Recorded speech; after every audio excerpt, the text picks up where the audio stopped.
Pananakit ng asawa. Pananakit ng boyfriend. Pananakit ng partner.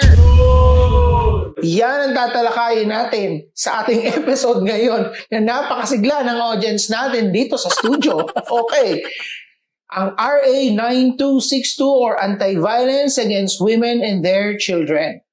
Attorney, nahuli ko po yung asawa ko na may kabit. Hindi ko po kaya, parang magugulo na po yung mundo ko. Ano po kayong pwede kong gawin para mapanagot siya? Bago yan, palakpakan muna natin ang ating voice actress na si Miss Marites. Galing-galing talaga. Okay, may bonus ka sa akin mamaya. Alam mo ba na ang emotional abuse under Section 6, acts falling under Section 5H and 5I on emotional abuse shall be punished by presyon mayor. Ano pang presyon mayor? That is 6 years and 1 day up to 12 years. Ang haba, di ba?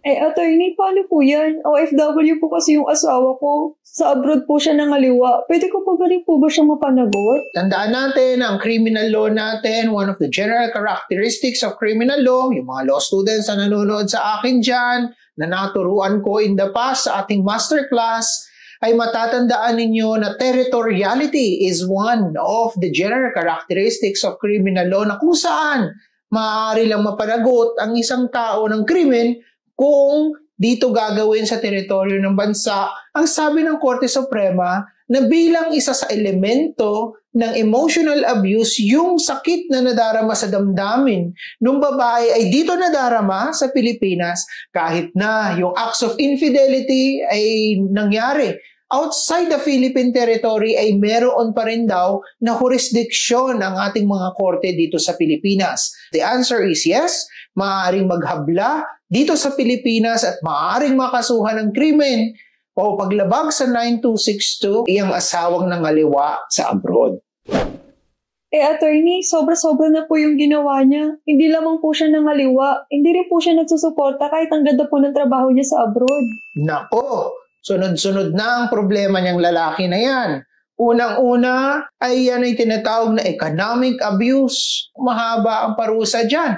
Yan yung kinokontrol ng lalaki ang behavior ng isang babae sa pamamagitan ng pag-deprive ng suporta. O di kaya ay tinetrete ng isang babae na hindi ako magsusuporta kung hindi mo ito gagawin. Anything that is connected to the man trying to control the behavior of the woman, no? Ayan, pumapasok yan sa economic abuse. In fact, yung pananadya ng hindi pagsuporta ay talagang pumapasok dyan sa economic abuse. Ano pa?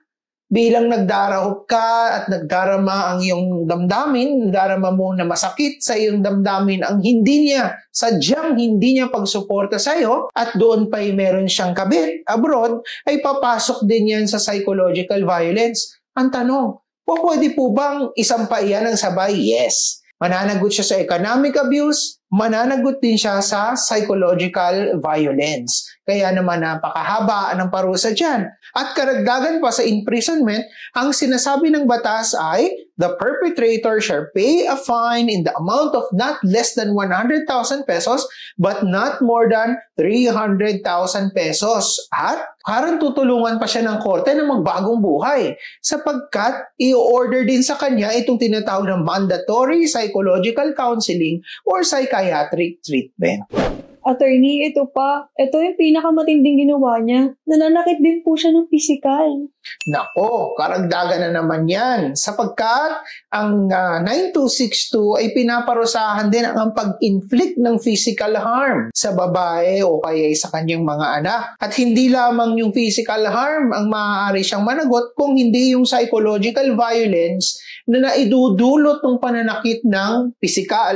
Kaya naman lagi nating sinasabi na marapat ibigay ang tamang respeto sa iyong partner. Kaya naman sa mga nanonood dyan, munting paalala na hindi po biro ang pangangaliwa, lalo na kung kayo'y kasal na at pananakit ay hindi dapat iyan ginagawa. Attorney, yung kapatid ko po, yung boyfriend niya nananakit rin. Papasok pa rin po ba ito sa kaso na ito kahit hindi pa sila kasal? Yes. Kasi ang 9262 ay pumapasok yan kapag ka nagkaroon ng any dating relationship sexual relationship o di kaya ikasal ang isang tao doon sa asawa niyang babae. Napakalawak niyan dahil lang dating relationship, kahit nagde-date lang kayo na kayo ay boyfriend and girlfriend, ay pasok na yan sa criteria na may papasok ito sa RA 9262. Tandaan mo naman na hindi naman pasok dyan yung casual lamang na magkaibigan kayo.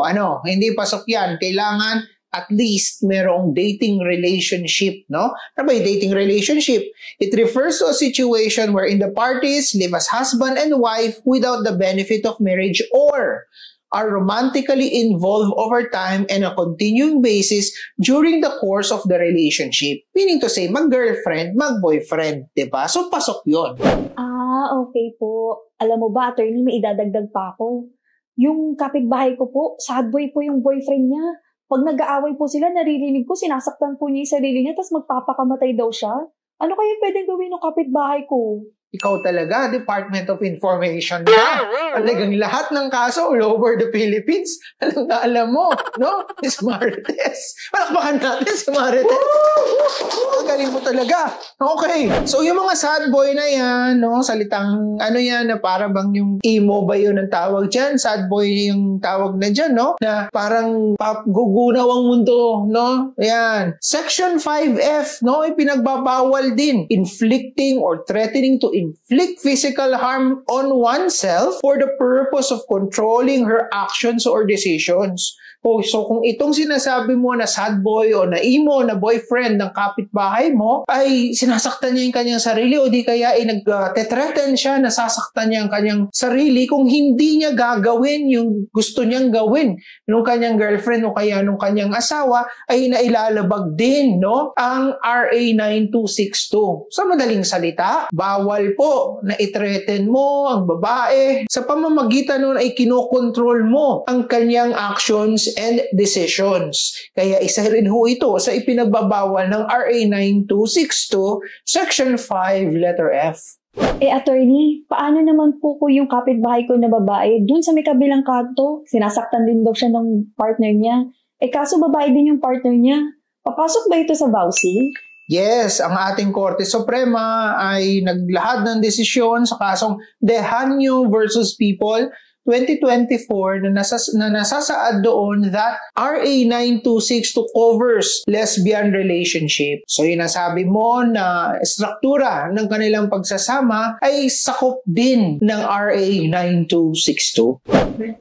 Okay po. Paano naman po kung tuloy-tuloy pa rin ang pananakot o pananakit ng boyfriend o ng partner o ng asawang lalaki?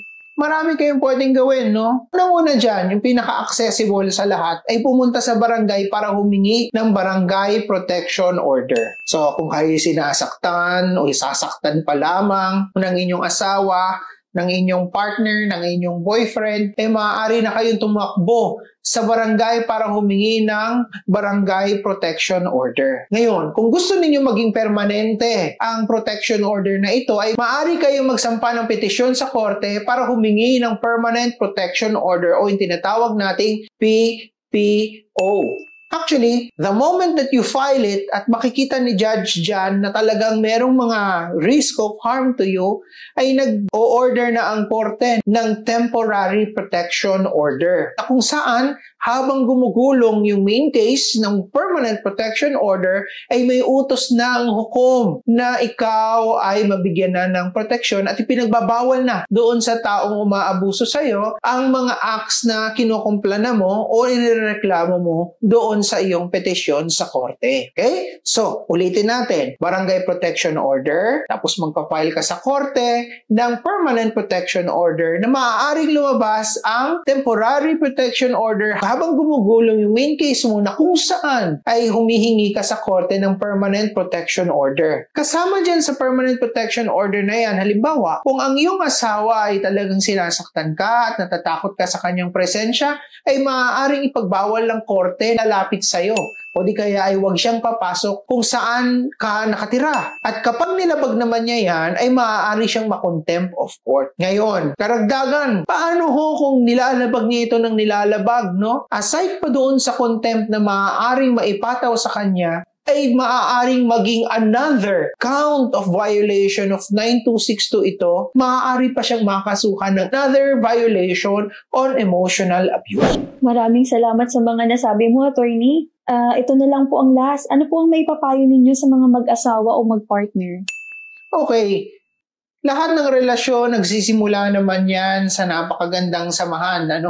Pumapasok ang tao sa relasyon para mas gumana ang kanilang buhay, magkaroon ng mas makinang na kulay ang kanilang buhay at magkaroon ng ligaya ang kanilang puso. Sa panahong iyon na nagmamahalan sila ay hindi sila nagsasakitan. Ngunit bakit kapag nagtagal na ang relasyon ay doon na ang sumbatan, doon na ang sakitan at doon na nangyayari ang tinatawag na abuse? Lagi sanang tatandaan ng mga nanonood sa atin na ang pagpasok sa relasyon, lagi ninyong aalalahanin ang dahilan kung bakit kayo pumasok dyan. Kung meron kayong problema, ay huwag niyong dadaanin sa dahas. Pag-usapan ninyo at kung talagang hindi masosolve ang problema, hindi kailangan na magkasakitan pa ng damdamin na maaaring magdulot pa ng isa sa mga partners na ito ay mabilanggo o maparusahan sa ilalim ng batas. At tatandaan na sa bawat karapatan ng bawat tao ay meron ding obligasyon na nakalakip dito. Kaya naman, tatandaan ng mga partners, mga boyfriends, mga asawang lalaki na napakahigpit ho ng RA 9262 at nilalayo nito na protektahan ang mga kababaihan at ang mga kabataan.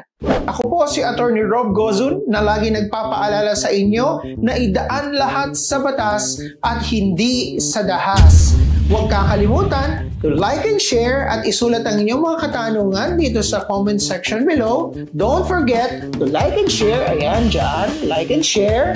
Okay? Dahil sa bawat like and share ninyo ay natutulungan ang video na ito na marami sa mga kapwa Pilipino natin ang matulungan at maturuan ng kanilang mga karapatan at obligasyon sa batas. Oh, nasaan na nga pala si Marites? Tingnan ko po. Oo nga pala, bakit nga pala mukha kang star witness? Attorney, nag-swimming kasi kami. Nadulas ako sa may tabi ng pool. Di ko nga alam, madami nyo na pong sinabi. Sorry naman. Attorney, babali naman. Sige. Susunod ako sa iyo. Okay? Don't forget to like and share, Attorney Rob Gozun. Like and share. Halika dito. Papabalihin kita.